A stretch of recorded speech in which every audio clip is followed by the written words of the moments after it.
sure I am. But you guys, I ran my immune system into the ground. I work so 14, 16-hour days, weeks and weeks and weeks at a time. You know, your immune system can't handle that. So that's another lesson that I learned, and I'm alone, so I'm trapped in my house all by myself for, 10 days, and I'm like, high energy. So like Hillary would be like, dude, why are you doing things inside your house? Yeah, what do What do I do with all this? Or just kind of, I don't know, that's one of the things I think that is good for you guys to hear is I gotta make some changes in my life. One second. Yeah, I know you guys all probably have been telling me that, but I can't, I don't, it'd probably be a while before I'll be able to figure it out because I can't afford to hire someone else, but I have got to figure out a way to at least even have a day off a week. Because this is just getting to the point where I'm getting old too. I know I'm not old, but when you work as hard as I have for a decade, Well, maybe this model will lend itself to some of that. I hope so. Not the high demand for individuals. So that's another thing. I'm gonna put this thing on. Can you guys hear me okay though? I can hear you. Yeah. This is actually not as cool as I thought it was. It doesn't fit my head. Was it? We can hear Do I look important? You look like a Disney. People doing the Disney like stuff, yeah. It was working. Right? Do you have a place to sit? The SeaWorld That's what I wanted to teach. guy. Do you want to sit on this shower chair? Yeah, we can hear you now. You want to sit on this shower chair? Oh, sure. There's the speaker. Does everyone know Hillary? Yeah. I hope so. I wouldn't be alive if it wasn't for her right now. So I'm doing this because I want to record this video. So I want to make sure that the recording can hear it. Does it make that much of a difference? Can you set that like closer to me, maybe? Just like right here? Yeah, maybe. Or even we could put it by the video. Here, you hold it. Let's see what we look at. Okay, the other thing I wanted to say is I want you guys to give me some feedback on this because I don't know at all if this is going to benefit you. Everyone here has such unique cases that I have no idea if this is actually if you're going to go away from this and take anything. So, like some feedback maybe after the case, and you can text me or email me or something and just let me know how you felt. And if you felt like, this was something that would actually benefit each of your dogs. But the first thing I am definitely going to talk about is the foundation. No dog can move forward if they don't continue to have their foundation. So the reason why we build the foundation is because the foundation gives us kind of a routine and a layout that allows the dog to remain balanced. So the 5 key components to your foundation are crate, and that includes the, No, there it went. But I came back. Is it going to be one of those? I hate that. Alright, not just crate time, like adequate sleep and structure, but also proper crate etiquette coming out of the crate. So not bursting out, not anticipating calmly coming out. The second component is proper door etiquette. And that involves not just sitting nicely at the door, but also walking to the door with you. Right? So it's not, hey, my dog's rushed out of their crate to the door and I'm going to meet them there. It's, no, we're going to maintain some level of sanity, walk to the door with the handler, sit patiently, wait for the command. So these are really 2 huge components, and I don't know, I'm sure each of you remember when I worked with you, I really talked about this kind of new ritual because this is what we practice, and I actually think it's the most pivotal part of our training, is setting the tone for every interaction you have with your dog. Coming out of the crate, doors. The dogs are always the most worked up the first 5 minutes of every interaction you have with them, and so that first initial kind of soothing process and that first 5 minutes is really pivotal in long-term success and also the dog having the proper mechanisms to self-soothe and calm down, you know, because you're taking that heightened state and calming it down in that first 5 minutes. The other three pivotal components to the foundation are maintaining place, you know, and that can sometimes for a lot of people turn into place is a spot, it's a location, and what we train is a state of mind, right? So we want place to mean calm, not this is just somewhere you go and when you're on it you still act like a dingus, right? So and some people might struggle with that right now, and I don't know how much we're going to go over place today, so if that's something you guys struggle with, holler, maybe we can squeeze it in. But that one of the things that we kind of see when dogs come back to board with us is that it becomes a location and it's no longer a state of mind. I'm not necessarily referring to you guys and your dogs. That's just a really general thing that we see across the board. We always know when dogs come back and board with us what's missing. We don't have to. You guys don't even have to say anything. We just know right away. Yeah, you're busted. The dogs give you up. Yeah, and then there's also sometimes like confusion, like something's off, but I can't figure it out, and then we'll get to that in a bit. So, the next two are recall. There is nothing more valuable than being able to say come and your dog listen every single time. I get a lot, and some of the dogs here absolutely need a e-collar for that. You're probably not going to remove the e-collar anytime soon. There's a lot of dogs in this room that are very high pre-drive, and that's going to require an e-collar probably indefinitely. But setting your dog up in certain situations where you can practice that, you know, like even if that's all you did for 15 minutes a day, putting them in situations where I think that when I'm referring to recall, I'm not referring to they can come off of the place board inside the house to get to the doorway. Like that's not challenging for the dog. I mean, like they saw a rabbit or they're on a smell. You know, that's the type of stuff that you want to actually. We actually at the Board and Train set the dogs up for those particular scenarios, just to practice calling them off of it, because that's what all of you need more than anything else in the world. And you can actually resolve like 98% behavioral issues if you can just simply call your dog off of it. You redirected the issue, show them what to do. Recall, sit, recall, place, recall here. And that leads me to the fifth most important thing, which is that here command. You know, being able to actually get your dog to effectively walk in a heel with a loose leash. You know, if the leash is taut, it does not count, because anyone can force their dog into a position, but if the brain is in that position, then we're actually working with something here. So whenever I go into my follow-ups, you know,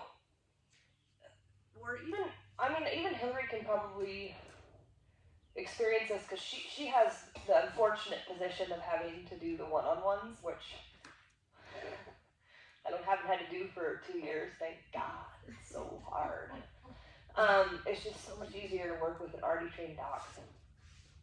But she could definitely be the first to tell you that everyone wants to jump to the main issue. My dog's reactive on the leash.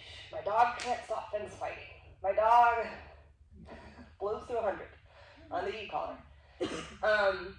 And as much as we could focus on that all day long, if that foundation isn't actually built and maintained and like gets to a point where there's some ease in that foundation, there's going to be struggles in whether it's territorial, fence aggression, leash reactivity. That foundation is actually meant to have better access to your dog's brain, to be more relevant, and to have a foundation to direct your dog off of all those things.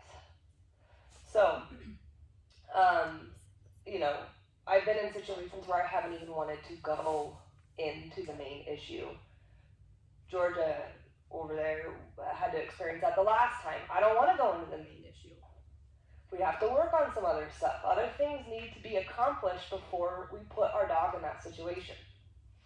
So today, if I go over those 5 main pieces, that's something that you want to ask yourself if you're having bigger issues still, because that foundation is the most pivotal part in changing long-term behavior. So would you say anyone in this room say that they're still struggling with any of those 5 things? Recall. No, he's getting much better, but he's not honestly at maintaining place. He has many times, especially in the last month, he will purposefully go onto Nice. sites and lay down. So he might be like doing a thing while he's down there, but he's chosen to go there and he's laying down. So he knows he's getting there in his head where he knows that's where I'm gonna go and calm down. I'll be like, when I get the fence, I'm not going to. I'm gonna sit over here and I'm gonna sit down and wiggle. So he's getting better. With the recall, you have such a tiny I know. property. Where are you struggling with recall at? Inside the home? Well, if I left the patio door open, or my door open, and he sees a dog outside, or he's reacting to something outside the fence.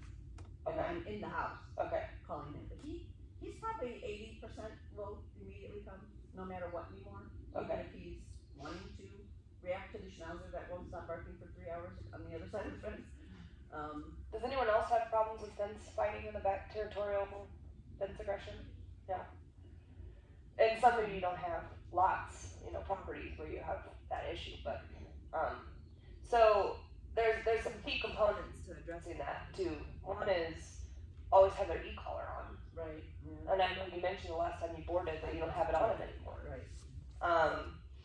Also, unsupervision. Dogs are dumb. I love them. I wouldn't do this. I wouldn't literally kill myself every day if I didn't love them to death, but they're just dumb. Yeah. Dumber. Part of the boxer problem dogs. I'm having, and we're getting, I think it's gonna get better, is work has been so crazy, they're hiring 7 people. Wow. Okay, so that's how crazy work has been, so it'll be like 5 hours, and he's been traded for 5 hours of sleep. He slept, he did our morning, whatever, or in the morning, and then I'll trade him, and then next thing I know, it's 5 hours, and I'm like, dude, are you doing? I need to get you out, I'm sorry, but then I have to get back to work right away, so I kinda want him at least to be able to move a little bit, so. I struggle with that too because my time is short too, so I'm all about business. Oh, And that yeah. doesn't lend itself to calmness. Oh, yeah. Cause I gotta get that 15 minutes in, gotta get to my lunch and get back to work. Yeah, so that's been, been a little crazy with that, so the time period that I just feel, and I mean, again, 80% of the time, you'll be just laying out there in the sun doing fine. Yeah. But then he still, he knows he can get away. Yeah, that's the thing is, right. what you're experiencing, this goes for anyone in here who's dealing with leadership activity in addition to territorial behavior, the fence line.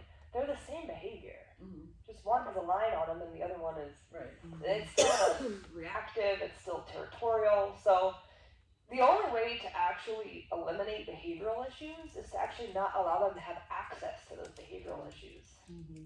You can't get complacent for 20% of the time and then it happens and then turn around and take them on a walk and expect that to behavior not to happen because they're practicing it. Yeah. And that's what's obnoxious about dogs and dog behavior. But it's the same thing with human behavior too. Like, it's like when you want to go on a diet, if you have access to cheesecake all the time, you're probably not going to go on a diet. You're going to eat the cheesecake. And so, and dogs are opportunists, and they are incredibly intelligent. I just told you that they were dumb. What I mean by dumb is they're opportunists. That's what I mean by dumb. I don't mean dumb and lack of intelligence. You guys know from working with me and have probably working from previous trainers in the past, dogs are actually complex.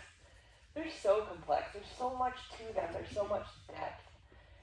But that opportunist behavior, we see it when our backs are turned.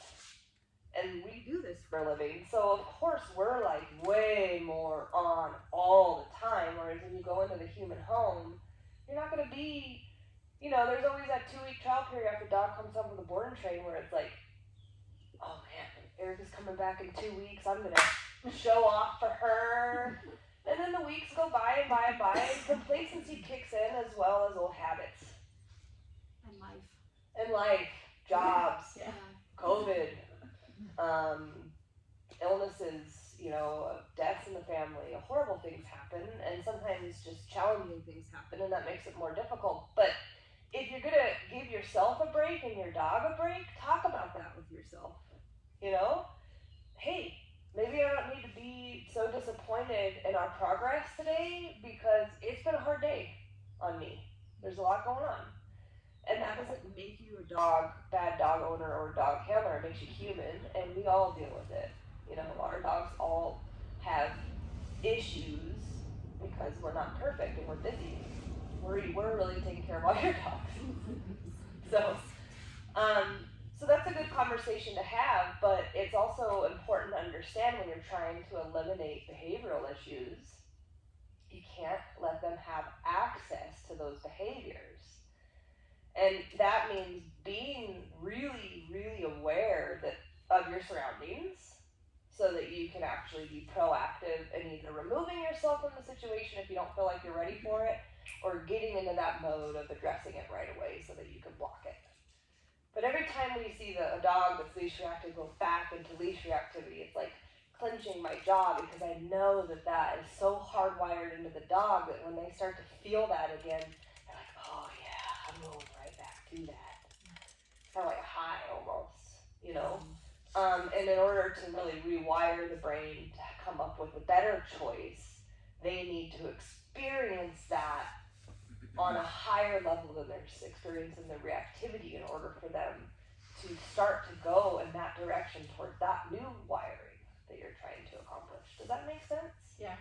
And if I'm on the patio with him, if I have the door open and I'm on the patio and we're just like, I'm finally done working and I'm just gonna sit out and enjoy the sun and I'm gonna let him be out there. If Izzy barks, as Izzy will, next door, many times lately he'll pop himself inside the door and stand with the door open, he'll pop inside the door and look at me like, come on, what are we doing?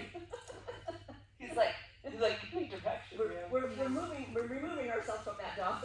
Yeah, I've learned to self-soothe. She has a Doberman. That's something important to understand too with all your breeds. Dobermans are protectors. That's what they do. They're guardians. So if you're gonna put your Doberman out in the backyard and supervise, Right. Yeah. you actually are telling them he understood the assignment. Yeah. He's like, Sandy, I got this. Yeah. You're inside, I got it. Yeah. Take care of the I yard. got this. There might be somebody walking over here. Yep. We have to pay attention. And then when he runs in, he's probably like, listen, I'm actually really nervous. I don't. Got it. Do you have any information for me here? I'm glad you're here. Yeah. I need help. Yeah. Oh, Axel. Yeah, he's funny. He's a very sensitive guy. Yeah. Very sensitive. See, sometimes that reaction is to that, to him hearing a kid crying or a dog crying, that he will react to that. But he'll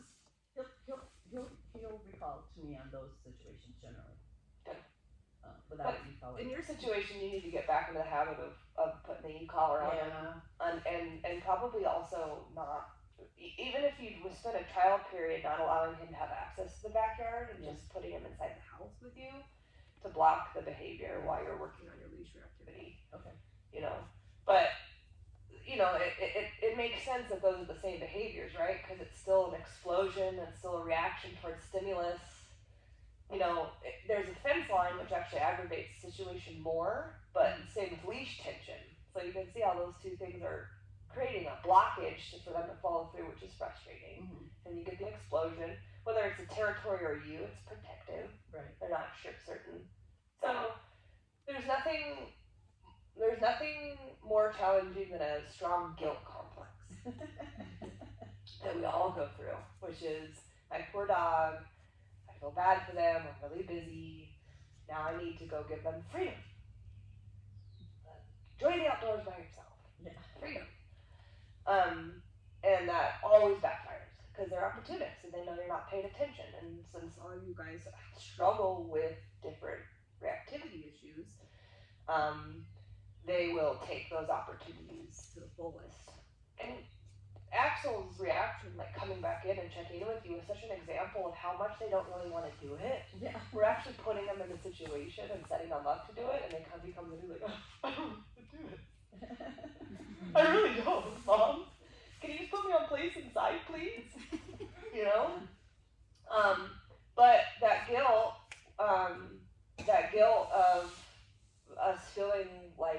to constantly stimulate our dogs. I'm sure we're all guilty of this. My boyfriend has one dog. When I go and hang out at his house, you know how I'm not really into dogs in my personal space. It's not a good thing, especially unwarranted, without my permission. But I have 5 dogs, so in my house, when they're not in my personal space, I just don't feel as guilty because they all have each other. They're all laying around on beds together, I have one around my boyfriend's dog, and we go put her on place, and she has to go sit over there by herself. There's a part of me that understands how you feel. It's like, man, you're all the way over there, and I kind of wouldn't mind you being right here, but I know it's not good for you, So you get the guilt complex, and you get the emotions. That emotional part kicks in. And that emotional part usually is another reason why some of your dogs still struggle to listen to you, because they don't follow that type of energy.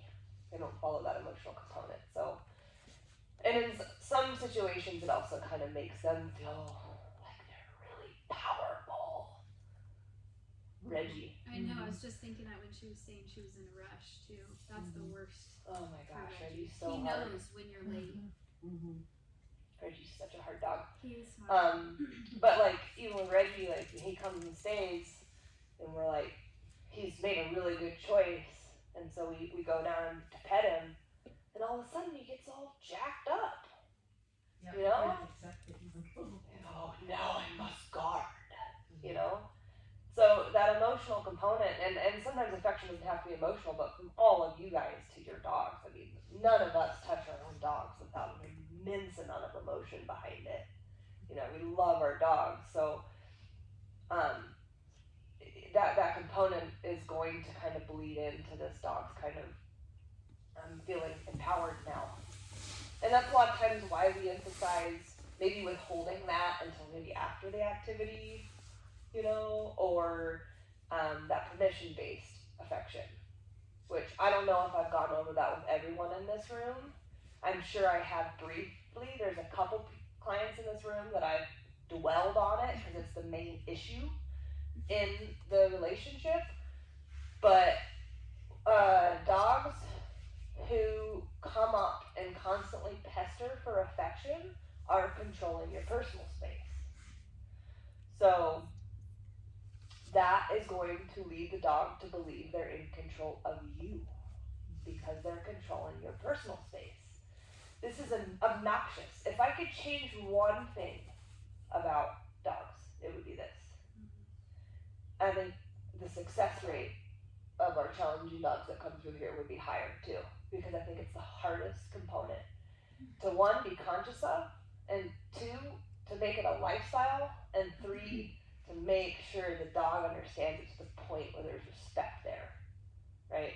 When I have a pack of dogs, they do not crowd my space, ever.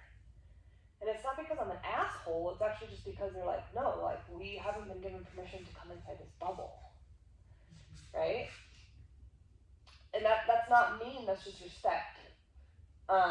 And it's because I understand and seen with my own eyes that when a dog starts to influence someone's personal space to the point where they have control over it, you can't tell them not to be reactive. You can't tell them to not freak out at the front door. Because they have proven over and over and over again through reinforcement of affection that they have control over your personal space. So, yeah? No, that's cozy for us, the untrained dog. Yeah. She gets away with everything, but it's a different story. And she's so big, she moves, like I have like a cup of tea in my hand, and she'll move my arm to get a pet, and my tea spills everywhere. Yeah. Okay. I love And that. We're stuck on each other big time, and it's a problem. But And I think that's a really great example, though, of a perspective of a dog. Of really bringing it into. Closy's a Bernese Mountain Dog. She's got a great temperament.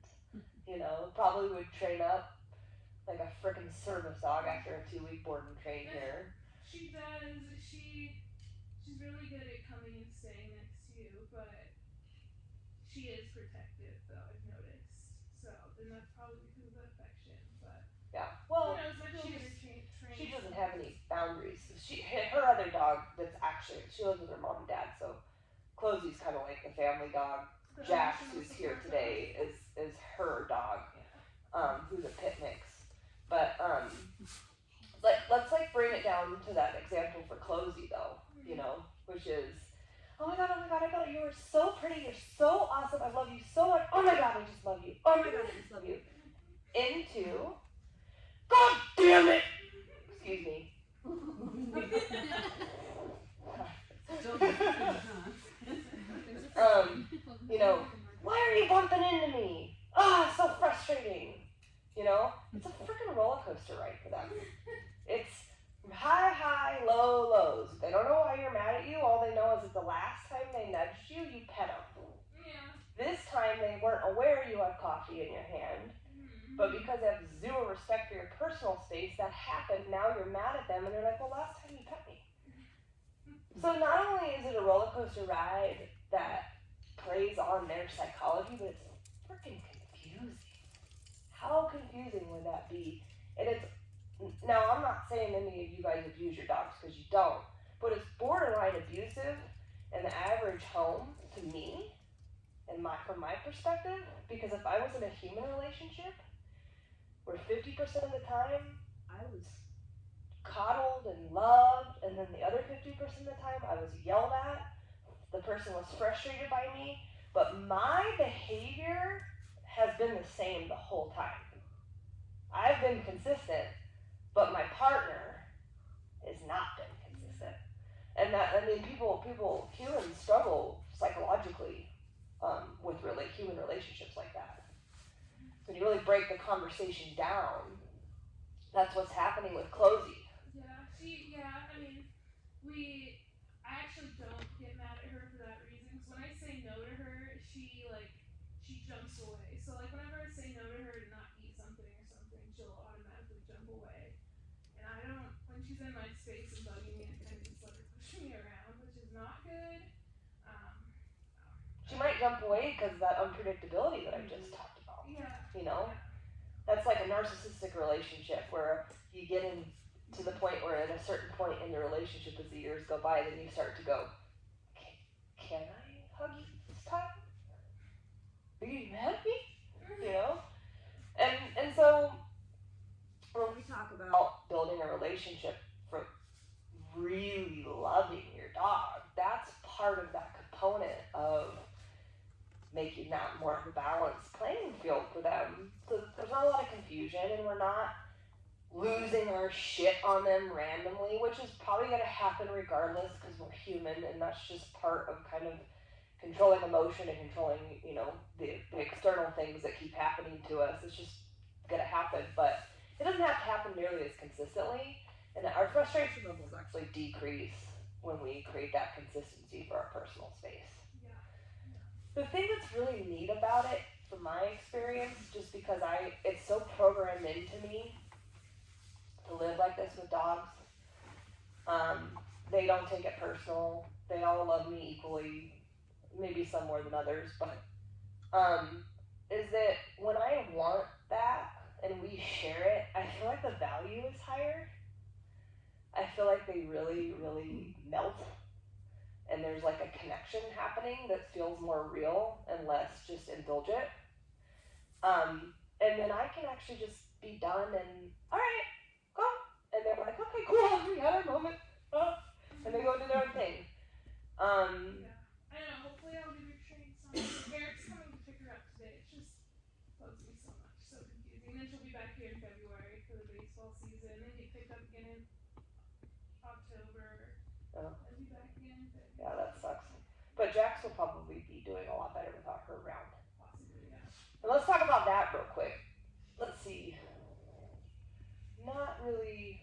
That could be an issue with you, Georgia. A lot of other people just either have all their dogs on a training program or only have one dog.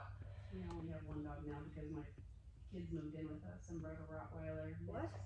Mm-hmm. So we have another dog in the house. That's what we were just talking about at the beginning. Sorry. Reggie is Sheila's dog is hands down the hardest dog here. Oh my god. There you go.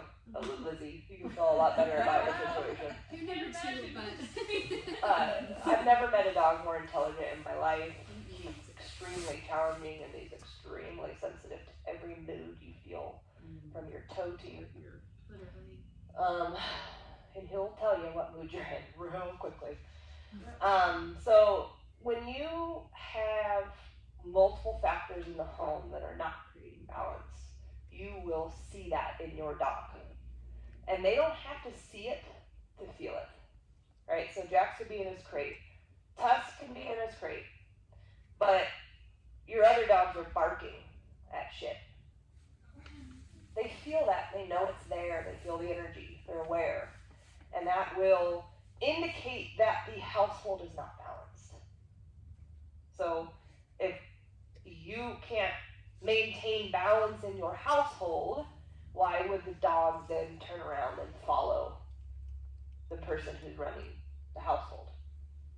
And we dread multi-dog homes for this reason when they call us. Well, so-and-so keeps fence fighting. Only the one. Only the one. And then we start talking, oh, we have 4 other dogs. And they all. And they all fence fight too, but this one's the problem. We're like, oh God. It's usually not that one. Bring home 4 of them. But it's because we see it in our garage, we see it in our yard. I see it in my dogs. If I bring an imbalanced dog into my house to work them, they're all aware of the hormones inside the dog. And what I mean by hormones is like stress hormones. One dog that comes here that's belligerent pees on one tree, 24 hours, and all the dogs are obsessed with that tree. It's just ridiculous. They've never even seen the dog. They just smell the hormones from the pee. And it smells like imbalance.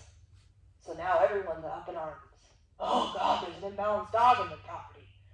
Then we're going to take care of it, and we have to remind them, yes, we got it. Get off the trees. Same thing, different day. Same freaking thing, guys. Especially my personal dogs. It's Oh like, you my guys, gosh. how long have you guys been dealing with this, you know? But when you factor that in, you have to be realistic about your expectations of your dogs, you know? And I'm saying Georgia because Georgia rescues Great Danes. And she'll foster them and rehome them, or a lot of times fails and ends up keeping all of them. And you have a little dog. But even in that fostering period, those dogs, every dog that comes into foster is going to be super imbalanced. They're going to be stressed, they've had a hard life, probably haven't had a lot of sleep. And so when you really think about like longevity of your dog balance, you actually do want to think about like what you can control what you're bringing into your home. Because, and you have chihuahuas. I have the 2 little ones. Yeah, I forgot about that. One is okay. They don't love him. They still don't love him. Poor Axel. He's like, come on, play. And they're like, we're not playing. Yeah. Well, his face is as big as their body, so. Yeah. Just Just his nose, just the length of his nose itself. But you have to, even chihuahuas, that's the thing. We see that a lot too. Like the little dogs somehow don't have influence. They all do. Cats do. Even if you want to have cats, your cats are influencing your environment.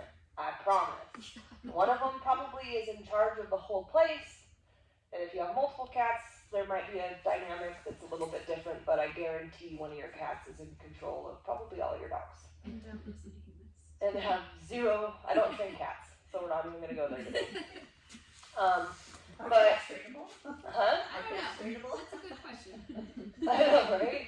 You know, I have experienced being able to use spatial pressure with cats. I don't know if that word makes sense to you guys, but being able to use my body to kind of block cats, but They're like, yeah, well, I was gonna go over doesn't here. seem to react to cats. I've actually seen cats when I'm walking him. I've seen cats and thought to and I'm thinking, okay, what are we gonna do now? He walked on by.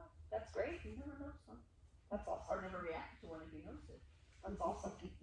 Reggie only doesn't react if he doesn't see it. Oh. I was gonna say, caution, Jack. He's like, but I smelled it. Jack sounds like he's dying when he sees Yeah, he makes weird noises. Yeah. Alright, so I went over the foundation, I went over personal space. I wanted to talk a little bit more about hormones, and then we're I gonna go have a over. question about that. So, there is a particular dog that a guy that lives around the corner from me that walks his dog a couple times a day, and he is clearly, the dog is in charge. He's walking on a 20-foot leash, and half the time you can't even see, you don't even see that they're connected, they're that far apart. And Axel will be kenneled with his cover on in the second bedroom, and I'll hear a bark, and sure enough, I'll look out the window, and that guy's coming around the corner. Yep, Reggie does that stuff too. That one dog. Other dogs can walk by and he's kenneled and covered and in a room and he doesn't react. That one, Pretty crazy, huh? Yeah, they're insane. Dogs are amazing. so, I mean, there's something It's about that frustrating. dog apparently. Yeah. Yeah, I mean, Man. where do I start? Hormones are, I think, the center of how dogs see the world. I don't know if I've probably not ever talked about this with any one of you, because I don't bring it up very often. Because it's kind of like too much information. But there's a certain balance of hormones where it's just like auto alpha. Me. I know it, and I'm not trying to brag, I'm not trying to blow smoke up my ass. I don't do anything differently than my staff or even some of my clients who are at an advanced level, but for some reason when dogs are next to me, they're like, yeah, I know you're in charge.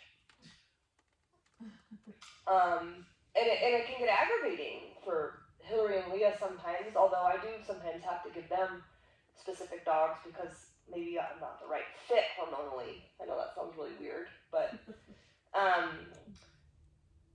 you know, they can sometimes get very frustrated too because they're like, I'm literally doing exactly what you've done, and why is this dog acting so differently next to me? And it can come down to hormones. Dogs won't listen to pregnant people. Nope, absolutely not. Pregnant women means I'm going to guard you, and I'm sure not going to listen to you. Estrogen levels are high. And I tend to notice that the higher the estrogen levels, the less likely a dog is to listen. And then it's a balance, right? Because sometimes the higher the testosterone, this is where you get a lot of people going, well, my dogs are scared of men. You know? So it's definitely a balance of all these different, there's other hormones than just those two as well. But when you start to factor in your environment and you think about hormones as a part of it, it could come down to a hormonal imbalance in one of the dogs in the home. It could come down to someone's pregnant in the home. It could come down to someone has cancer in the home or some other serious illness, because that will create an imbalance. It's obnoxious. It's obnoxiously amazing because Can't control we it. can't control everything.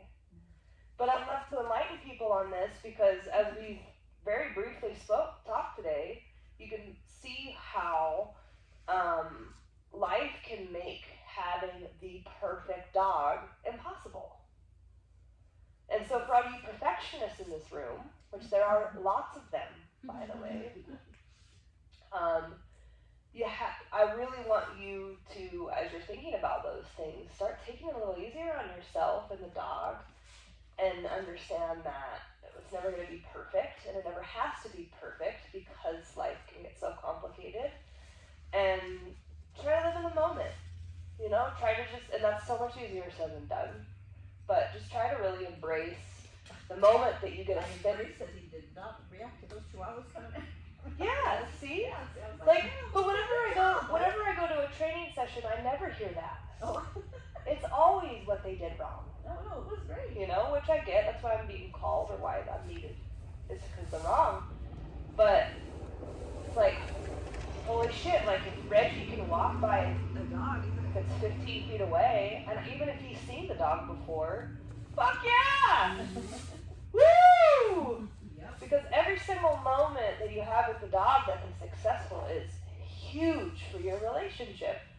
And there's going to be those times in your life where you're going to feel like it's just not as good as it could be. Or that there's a new dog in the house and now the stress levels are high. And I imagine the stress levels are probably pretty high with a Rottweiler in your or just life hits. And then that's when we have to start being more realistic with our expectations of our dogs and ourselves. And if that even means having making their day a little easier by working them, but putting them in situations where there's a lot more success involved because the day is hard, is a great way to look at it. You know, like if you're in this Sheila's in this time crunch and you're just in that situation where you really need to get going, probably not the best time to go find a dog or a fence line. Which you probably already know that from your experience. You know, that would be a good thing for you to hear too, Lizzie, because you're a perfectionist, but you're like a little ball of energy that just wants to go, go, go, go, go. So if you're in a hurry and you're rushed, like I have 15 minutes, doing things with Jax that are going to involve being in a hurry or rush or high energy are probably going to be counterproductive to what you're trying to achieve with him. So feeling the energy, feeling the hormones, feeling the dynamics, if they've changed, really kind of starting to assess your situation and adjust it so that the more success you have every single interaction with your dogs, the better your relationship is going to be, and then that's going to accumulate into being able to handle these harder situations that hopefully you won't have to, because we can't even predict what's going to happen in our outside environment. Shit pops up all the time, but it'll at least give you more access to be able to address that. If you can try to really kind of focus on just presenting more success with your dog and putting them in situations that they can handle and building up to that challenging part. And then you get into how frustrating that is, because when we go back to that whole idea of people just wanting to address the issue instead of working on the foundation, it can sometimes get frustrating because you just want to move forward and get it over with. I just want to be done with this. I just want to have my perfect dog today. And if anyone's been in any form of relationship in their lifetime, you quickly understand that that's not how relationships work. You don't just meet someone and marry them, and you don't just, meet someone and have a automatic chemistry or strong dynamic. Those things are built over time. And so the same thing with the dog. Most of you, not all of you, but most of you came to me with the dog having issues already. And what that means is that your relationship has an association of imbalance previous to the board and train. So it's going to take longer to rebuild a relationship that already started out on the wrong foot than it would be to start off on the right foot. I know you're shocked by that, Jennifer, because you're like, what the hell's wrong with Nuka? We started at 9 weeks. She was hard at 9 weeks. She came out of the womb hard. She did. And I got first pick. What happened there? I'm not allowed to choose dogs. Evidently, I choose dogs well. Yeah, Sheila likes to go to the shelter and pick out the one that's the hardest. She's like, yeah, I'm gonna get the one that has separation anxiety, dog aggression, you name it. Smartest. I can relate to that. I almost got this reservation dog that had a bunch of issues, and I thought Jax wouldn't have issues, but here we are. Yeah. Yeah. So, the last thing I want to talk about is more technique, and then I want to get to some hands-on stuff today. So, one thing that I never feel like I get to go over in follow-ups is advanced e-collar work. And the reason is because there's always so much other things to focus on. I mean, some of the stuff I've discussed with you today, you may have never even heard me say. And so there's just kind of this endless amount of information that we have in our pockets. And so I want to go over advanced e-collar work. And this is actually like a non-verbal form of e-collar work. So, I think that might be mine. No, it's mine. Nuka? Is there something out there? She's looking right at me. So. She's like, lady, I'm over this. What are we doing here? He likes price. That was a deep bark. Can you guys hear that?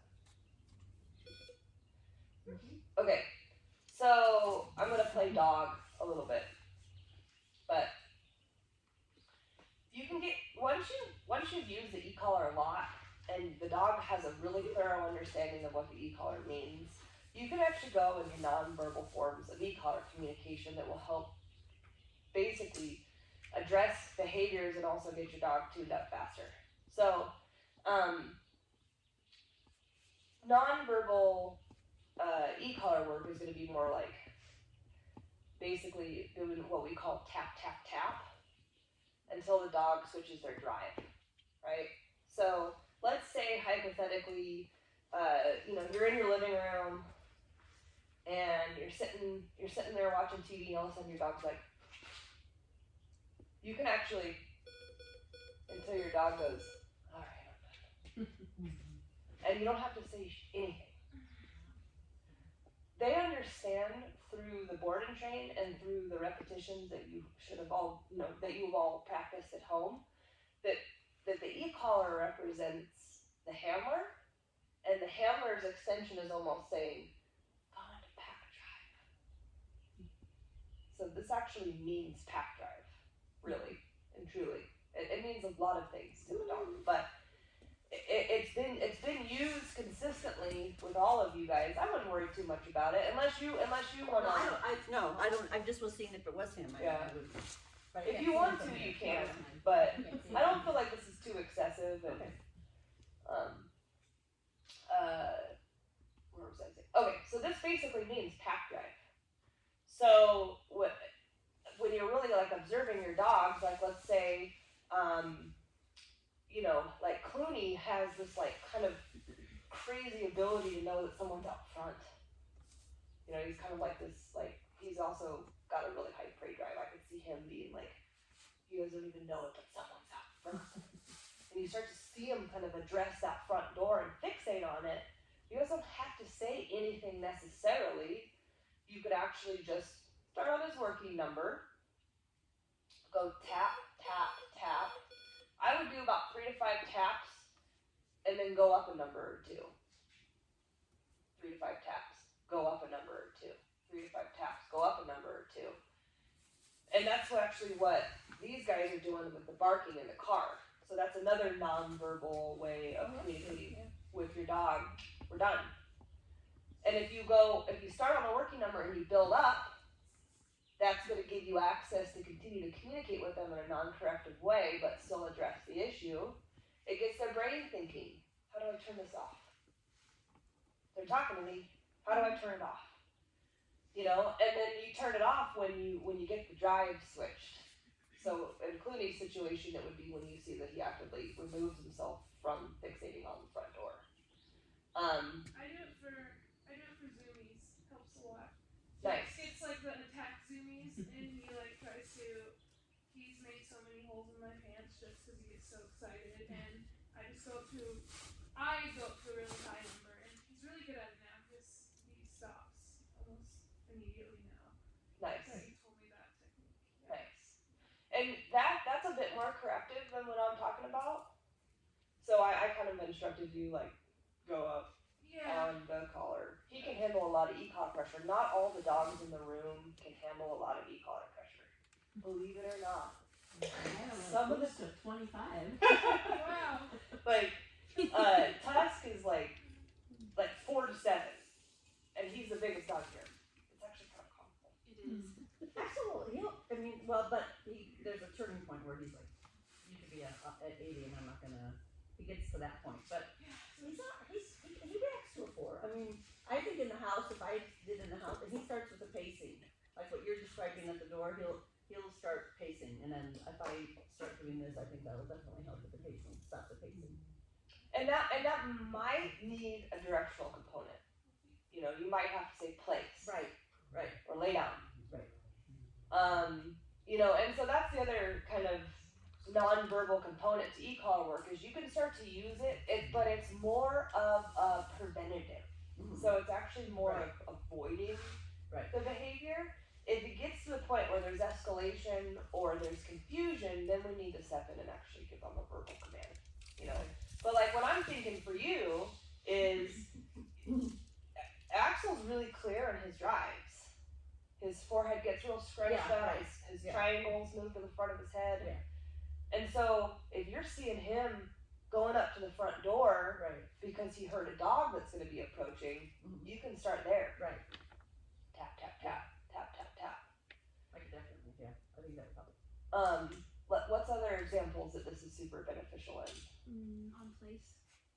On place, yeah. Relaxing on place. Oh, I do it for leave it. Like when we're just walking, I'll tap him and he'll get back into gear. Like when he's like stuck on something, and he's in here but he's intense, so he's not in here. He's like stuck on something in a tree or something like that. That's a great example. Like all of your dogs are high prey drive. And so sometimes you can actually tap, tap, tap out of prey drive on a walk. But again, there's that directional component that needs to kick in if it's not working. So if you're just Yeah, that's for 5 minutes straight, at some point direction needs to be changed. Or something needs, you know, a left turn or a recall or something needs to change because it's not this is a thought process to teach them this is the state of mind I want you in, but at a certain point it becomes force if it's constantly being used but there's never any like directional component to it.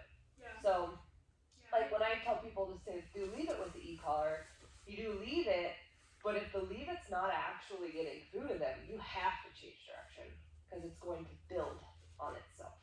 What do you do, like I had a situation where she smells something and she's at the end of the long line, I'm at the highest and she's still not, you know, she's at the end, I'm using this, the highest number, Yeah, that's and she won't come off it.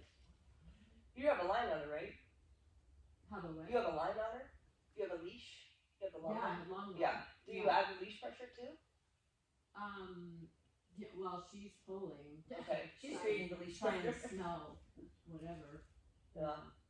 So I'm not sure what to do there, cause I'm like exhausted. If it was Reggie, I'd probably like scream or something. And then I he'd be mean, like, what? I cannot imagine Reggie being able to tolerate 100 dollars. No, he wouldn't be like that, but I just mean when I can't get him off of something, I mean, sometimes I make a big noise or something. Yeah. I mean, eventually I get her, but sometimes I You just could have do to, Yeah, sometimes it's a leash. I just have to pull her. and say, sometimes "Leave it." you could do a you know pop, real hard pop on the line. I'd have to get closer to her, wouldn't I? No, Even at, when she's. like you could all even just pushed go out. take a step forward, which will release that pressure, and then it's right after you take a step, pop.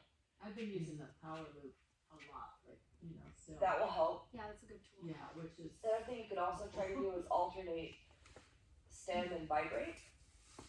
Right. Yeah, I've done the vibrate a little bit when I was with certain things, and he's like, "What was that?" Yeah. It can be too Something harsh for happened. some though. Yeah. Vibrate can be too strong if we use it all the time. I can't see Jax or No, I'm just Luca. thinking. these guys. Vibrate would probably make the doodles poop their pants. Literally. We do not appreciate vibrate. Yeah. the vibrate doesn't seem to phase Nuka at all. Well, it's that contrast and feeling. But maybe contrasting. And that tapping. Sometimes dogs who pit bulls are really common when we work with them, and pit bulls and labs are pretty much the same breed. Cadence, where you're not just, but because that on off creates more contrast, so they don't build up and tolerate the stimulation. That on off makes it a more. Yeah, that makes sense. And sometimes we'll do a lot of the vibrate, so then we'll pulse both back and forth and back and forth. Yeah, even though those two things, even though vibrate might not actually, like, have you guys ever used vibrates? Have you, Georgia, have you ever used vibrate? Once it didn't go well. Like doodles can't Yeah, do no, they vibrate. can't. It's like the ultimate correction. It was vibrate. It's the most horrifying experience for a doodle. Oh. That's like down and we're used to move. Oh Yeah. my goodness.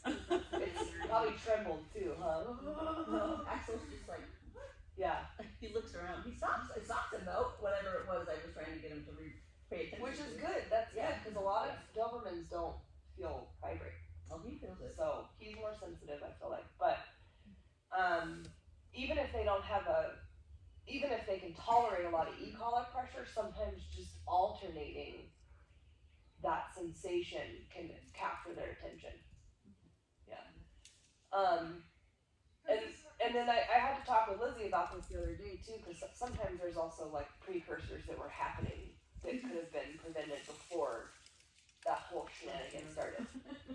So another thing too is like you don't have to start your e-collar work when they hit the end of the line. You can start it right when they, you know, and maybe that's not something you're already doing, but sometimes people will kind of give that.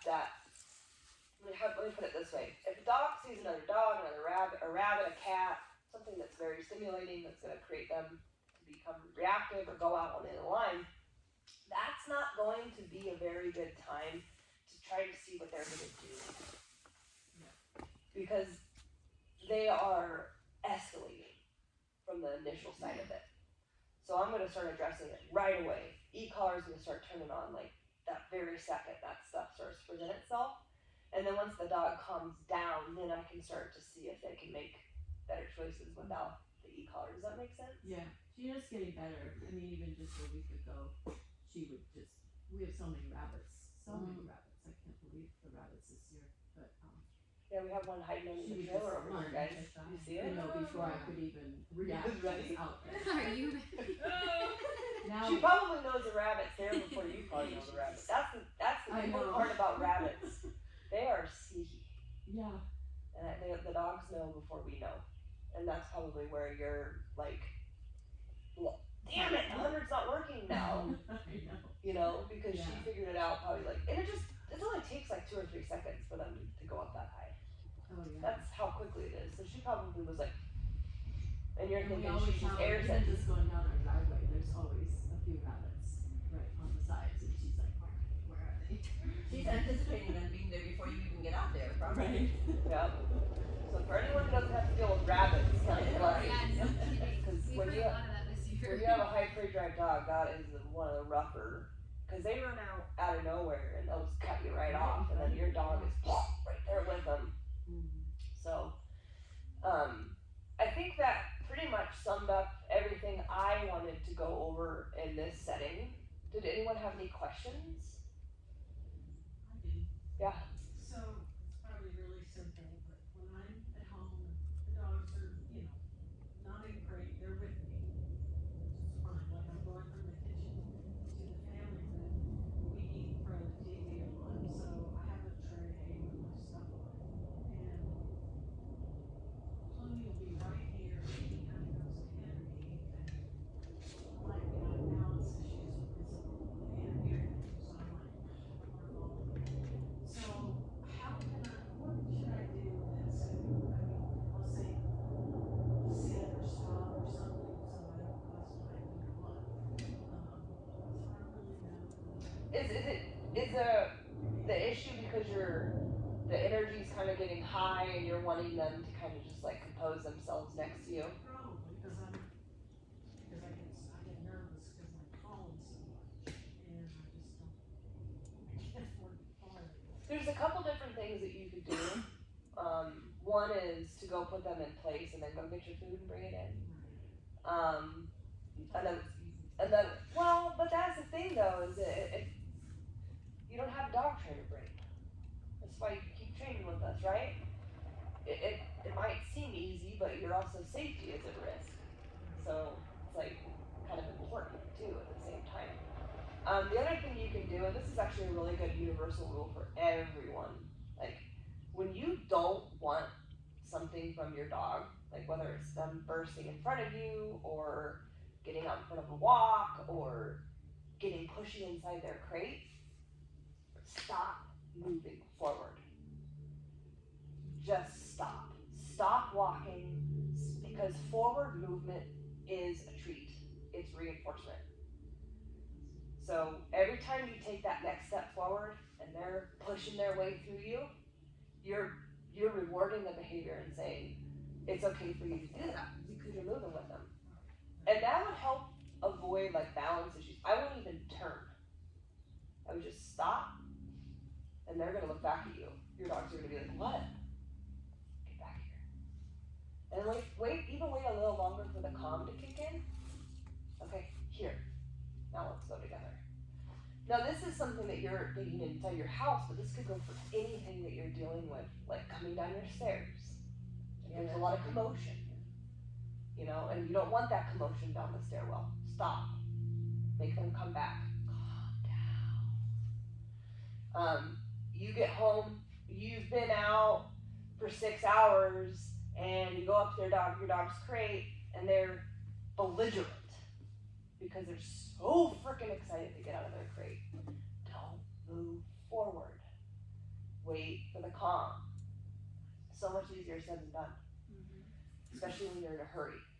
But like in your, But we have stuff, life is happening, we have stuff to do, like, but when you're in a hurry, Yeah. the dog knows. Yeah. So that means they're gonna be worse. Yeah. If you're set your timer right there at the crate, 15 minutes. That's all I have for you. If 10 of those are waiting for them to chill out in their crate, every single minute of those 10 minutes was mindful from their perspective. Because they had to problem solve how to get out of that damn crate. And you're teaching them, I don't move forward when you act like a dingus. I won't. So eventually, whether you're in a hurry or not, they know they never get out of their crate when they act like that. Regardless of your energy, regardless of your hurry, it's more important to take that new ritual, the crate etiquette, door etiquette, and make it the most important part of every single working session, regardless of how much physical activity you're doing with them, because you're training their brain how to self-soothe, and you're setting the tone for your expectation of it doesn't matter what mood I am in, or how crazy long you've been in your crate, there still needs to be a level of sanity and calm that goes into moving forward. And that's been a really valuable lesson for me personally, because you told a while back, you're like, you need to slow down, and I took that to heart, and I've been slowing down with him a lot, and the eye contact thing, and I just don't move, like I get him to sit down, or like go in a down position first, or go on place, or go in his crate, and I think it's made a big improvement, and I also think that helps me be calm in a situation too. Absolutely. That's It's like usually, two-way thing. it is. Yeah, I know, Feel the control. Yeah. Yeah, when you're slower, yeah. especially with Jax. I know, Yeah. huh? If you You think a take reward, 2 steps too fast, you're I in trouble know, with your that toe is thinking about moving forward, and Jax is high. guy. He's high, he's thrilled. I just had a client yesterday ask me, Autumn, if we trained emotional support dogs. Which I hate that question. There's an ongoing joke in the dog training world. Every emotional support animal needs an emotional support animal.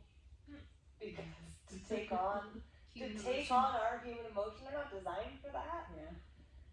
And they absorb it. So then they just become a mirror of whatever emotions you're using them for. So they become anxious because you're anxious. Absolutely. Well, regardless of whether or not they're claimed as Right, whatever. emotional support Yeah. dogs, that's what Yeah. dogs do, right? Right.